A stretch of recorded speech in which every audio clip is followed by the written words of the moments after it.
उत्तर प्रदेश में होमगार्ड के पदों पर निकलने वाली हैं भर्तियां। आवेदन करने के लिए इन डॉक्यूमेंट्स की पड़ सकती है ज़रूरत। उत्तर प्रदेश में प्रतियोगी परीक्षाओं की तैयारी करने वाले अभ्यर्थियों को जल्द ही खुशखबरी मिलने वाली है। दरअसल विभिन्न मीडिया रिपोर्ट्स के मुताबिक राज्य में जल्द ही होमगार्ड के 19,000 पदों पर भर्तियां निकलने वाली हैं। गौरतलब है कि राज्य के पुलिस विभाग में इस वक्त एसआई और एएसआई के हजारों पदों पर भर्ती प्रक्रिया चल रही है और अब जल्द ही होमगार्ड के इन पदों पर भी बहाली प्रक्रिया शुरू की जाएगी। साथ ही अगर आप प्रतियोगी परीक्षाओं की तैयारी करते हैं और बेहतर पढ़ाई के लिए क्लासेस खोज रहे हैं तो आपको तुरंत सफलता के फ्री कोर्स से जुड़ जाना चाहिए। इन फ्री कोर्सेज में आपको एक्सपर्ट्स फैकल्टीज के मार्गदर्शन में पक्की और बेहतरीन तैयारी करवाई जाती है।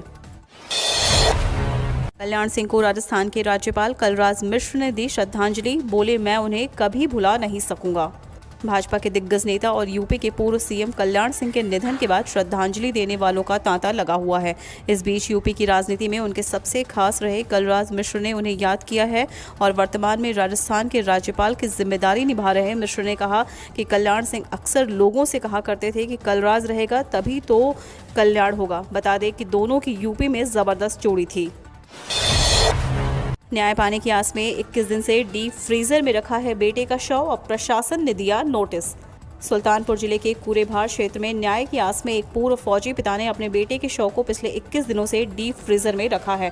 वहीं जिला प्रशासन ने शव का अंतिम संस्कार नहीं करने पर नोटिस जारी किया है। मजिस्ट्रेट के तौर पर रविवार को मृतक के घर पहुंचे मुख्य राजस्व अधिकारी शमशाद हुसैन ने बताया कि सरैया मझौवा गांव में सेवानिवृत्त सूबेदार शिव प्रसाद पाठक ने गत 1 अगस्त को दिल्ली में संदिग्ध परिस्थितियों में मरे अपने बेटे शिवांग का शव न्याय पाने की आस में डीप फ्रीजर में रखा है। उन्होंने बताया कि मौत के बाद दोबारा पोस्टमार्टम कराने और मृतक की पत्नी गुरलीन कौर और ससुर सुरेंद्रजीत सिंह समेत 4 लोगों पर हत्या का मुकदमा दर्ज कराने की अर्जी मुख्य न्यायिक मजिस्ट्रेट किरण गोंड ने खारिज कर दी है, मगर मृतक का परिवार बिना घटना के खुलासा के शिवांग के अंतिम संस्कार के लिए तैयार नहीं।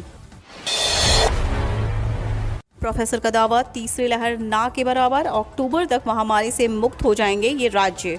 पिछले करीब 1.5 साल से कोरोना महामारी का दंश झेल रहे देशवासियों के लिए राहत भरी खबर है।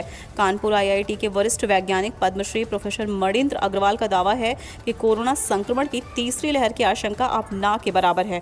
उन्होंने इसकी मुख्य वजह बड़ी संख्या में वैक्सीनेशन होना बताया है। प्रोफेसर अग्रवाल ने गणितीय सूत्र मॉडल के आधार पर यह दावा किया है कि उनके मुताबिक संक्रमण की रफ्तार अब लगातार कम होगी। साथ ही साथ उनका यह भी दावा है कि अक्टूबर तक यूपी, बिहार, दिल्ली और मध्य प्रदेश जैसे राज्य से लगभग मुक्त हो जाएंगे। रक्षाबंधन के मौके पर बसों में उमड़ी महिलाओं की भीड़, फ्री में किया सफर। उत्तर प्रदेश के मुख्यमंत्री योगी आदित्यनाथ ने हर साल की तरह इस साल भी रक्षाबंधन के मौके पर राज्य की महिलाओं को फ्री बस सेवा का उपहार दिया। सीएम ने राज्य सड़क परिवहन निगम की बसों में निःशुल्क यात्रा सुविधा प्रदान करने का निर्देश दिया है। रविवार को अमरोहा जिले में बसों में सफर करने के लिए महिलाओं की भीड़ उमड़ पड़ी। अमरोहा डिपो के सहायक क्षेत्रीय प्रबंधक आर.के. जौहरी ने बताया कि आज सबसे अधिक महिलाओं की संख्या रोडवेज डिपो पर नजर आ रही है। उन्होंने कहा कि हमारी 20 बसें खराब हैं, लेकिन 45 बसें यात्रियों की सेवाओं में लगी हुई हैं। यात्रियों की सुविधा के लिए उनके चक्कर बढ़ा दिए गए हैं और किसी प्रकार से भी किसी को दिक्कत न हो, इसका पूरा ध्यान रखा जा रहा है। सीएम योगी के मिशन शक्ति की ट्विटर पर धूम गूंजा, सशक्त नारी समर्थ प्रदेश। महिलाओं की सुरक्षा, सम्मान और स्वावलंबन को समर्पित योगी सरकार के मिशन शक्ति को ट्विटर यूजर्स ने हाथों हाथ लिया है। शनिवार को एक और मुख्यमंत्री योगी आदित्यनाथ बेटियों, महिलाओं की सुरक्षा, सम्मान और स्वावलंबन के संकल्प को आगे बढ़ा रहे थे, तो दूसरी ओर ट्विटर की दुनिया भी योगी सरकार की इस मुहिम से गुलजार थी। लोगों ने महिलाओं के हित में योगी सरकार की योजनाओं, नीतियों की खूब सराहना की। निराश्रित महिलाओं के लिए घरौनी और वरासत अभियान जैसे प्रयासों या फिर पिंक बूथ, पिंक बसें और 1090 हेल्पलाइन जैसी विशेष सुविधाएं, लोगों ने सभी योजनाओं को स्त्री सशक्तिकरण की दिशा में अहम बताया। केंद्रीय कर्मचारियों की सैलरी में जल्द हो सकता है इजाफा। डीए पर एआईसीपीआई अनुशंसा के बाद इन पर फैसला लिया जाता है। सरकार साल में 2 बार डीए बढ़ोतरी करती है। यह बढ़ोतरी हर 6 माह पर होती है, यानी इस साल की दूसरी छमाही के लिए डीए बढ़ोतरी देय है। केंद्रीय कर्मचारियों की सैलरी में एक बार फिर जल्द इजाफा हो सकता है। केंद्र सरकार कर्मचारियों को महंगाई भत्ता एक बार फिर बढ़ाएगी। हाल में सरकार ने कर्मचारियों के डीए में 11% की बढ़ोतरी की थी। यह बढ़ोतरी बीते 1.5 साल से अटके हुए डीए पर थी। कोरोना और लॉकडाउन के चलते सरकार ने मार्च 2020 से जून 2021 तक के लिए डीए बढ़ोतरी पर रोक लगाई हुई थी। इस डेडलाइन के खत्म होने के बाद सरकार ने डीए को 17% से 28% कर दिया। भारतीय डाक में इन पदों पर आवेदन करने की आज है आखिरी डेट। 10वीं पास करें अप्लाई, मिलेगी अच्छी सैलरी। भारतीय डाक में नौकरी करने का सुनहरा अवसर है। इसके लिए भारतीय डाक में पश्चिम बंगाल सर्कल के लिए ग्रामीण डाक सेवा पर भर्ती के लिए आवेदन करने की आज आखिरी डेट है। इच्छुक एवं योग्य उम्मीदवार जो अभी तक इन पदों के लिए आवेदन नहीं किए हैं वे इंडिया पोस्ट की आधिकारिक वेबसाइट apppost.in पर जाकर अप्लाई कर सकते हैं। इन पदों पर आवेदन करने की अंतिम डेट 22 अगस्त है। छोटे निवेशकों के लिए शानदार है। पोस्ट ऑफिस की यह स्कीम 1 लाख पर मिलता है 38,949 का इंटरेस्ट। जानिए पूरी डिटेल।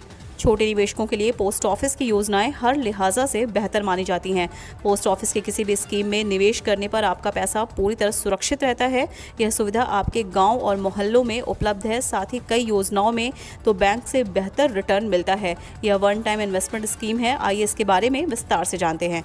पोस्ट ऑफिस की इस स्कीम का नाम है नेशनल सेविंग सर्टिफिकेट। यह शॉर्ट टर्म इन्वेस्टमेंट प्लान है जिसकी मैच्योरिटी 5 सालों की है। जिस दिन इस अकाउंट में पैसा जमा होते हैं उसी तारीख से 5 साल का कैलकुलेशन होता है। वर्तमान में इस पर 6.8% का शानदार रिटर्न मिल रहा है। यूपी में आज सार्वजनिक अवकाश, बंद रहेंगे स्कूल, बैंक और सरकारी ऑफिस। उत्तर प्रदेश के पूर्व मुख्यमंत्री और भाजपा के वरिष्ठ नेता कल्याण सिंह का 89वें वर्ष में कल निधन हो गया। वह बीते कुछ समय से बीमार चल रहे थे। उनका अंतिम संस्कार आज यानी सोमवार को अलीगढ़ के नरौरा में गंगा तट पर किया जाएगा। इसके चलते आज यूपी में सार्वजनिक अवकाश रहेगा। यूपी सरकार ने शनिवार को कल्याण सिंह के निधन पर शोक जताते हुए प्रदेश में 3 दिनों के राजकीय शोक और आज सार्वजनिक अवकाश की भी घोषणा की थी।